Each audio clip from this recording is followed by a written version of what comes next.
ప్రత్యేక హోదా ఇవ్వకపోయినా పోటీపడి తెలుగుదేశము వైసీపీలు అప్పటికి టీడీపీ కూడా ఎన్డీఏలో లేదు.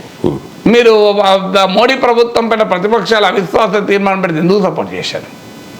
ఆంధ్రప్రదేశ్కి ఏ ప్రయోజనం కలిగిందని అవిశ్వాస తీర్మానాన్ని వ్యతిరేకించారు? ప్రభుత్వానికి అండగా నిలిచారు మోడీ ప్రభుత్వం. చెప్పండి, ఆంధ్రప్రదేశ్కు ఏది వచ్చిందని జగన్మోహన్ రెడ్డి టైంలో 5 ఏళ్లలో? కడపలో స్టీల్ ప్లాంట్ వచ్చిందా? విజయవాడ మెట్రోకి వచ్చిందా సహాయం?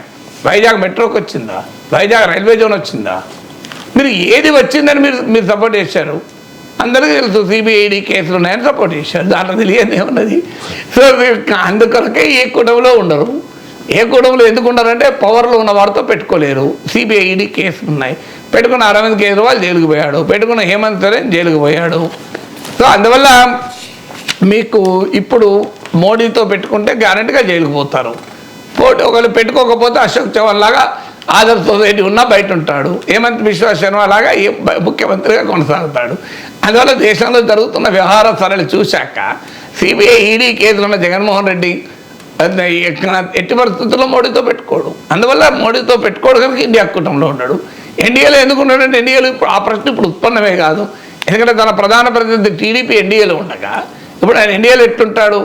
అందువల్ల ఇక మరి ఏ కూటమిలో చేరదలుచుకోకపోతే ఇండియా కూటమికి మమతా బెనర్జీ నాయకత్వం ఉండాలి అని ఎందుకు అడిగారు? ఇండియా కూటమికి నాయకత్వం ఎవరు ఉండాలని ఇండియా కూటమి డిసైడ్ చేసుకుంటారు కదా. అందులో లేని పార్టీకి ఏం సంబంధము? అందువల్ల ఏ కూటమిలో లేకపోతే ఏం జరిగిందో 2024 ఎన్నికల సాక్ష్యము.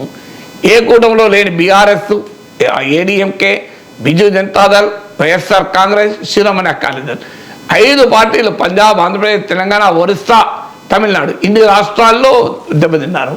అందువల్ల వైసీపీలో కూడా చర్చ నడుస్తోంది, మన ఎలక్షన్ల వరకైనా ఏదో ఒక కూటమిలో ఉండాలి అని. అందువల్ల రేపు ఏం జరుగుతుందో మనం ఏం చెప్పలేము.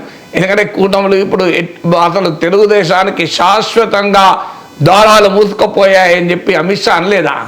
మళ్ళీ ఇప్పుడు తెలుగుదేశం పార్టీతో కలవలేదా? అసలు చంద్రబాబు నాయుడు మోడీ పైన ఎంత ధర్మ పోరాటాలు చేయలేదు. బీజేపీ సెక్యులర్ పార్టీ, బీజేపీ మతోన్మాద పార్టీ, ఆ బీజేపీతో కలవడం హిస్టారికల్ బ్లండర్, చారిత్రక తప్పిదం, మళ్ళీ చేయమని చెప్పలేదా? మళ్ళీ కలవలేదా? అందువల్ల రాజకీయ పార్టీల స్టేట్మెంట్లకు, నాయకుల స్టేట్మెంట్ విలువే ఉండదు. వాళ్ళు ఇవాళ ఒకటి మాట్లాడతారు, రేపు ఒకటి చేస్తుంటారు. సో లాస్ట్ మినిట్ వరకు ఏ పార్టీ ఎవరితో కలుస్తుందో ఏమీ చెప్పలేము.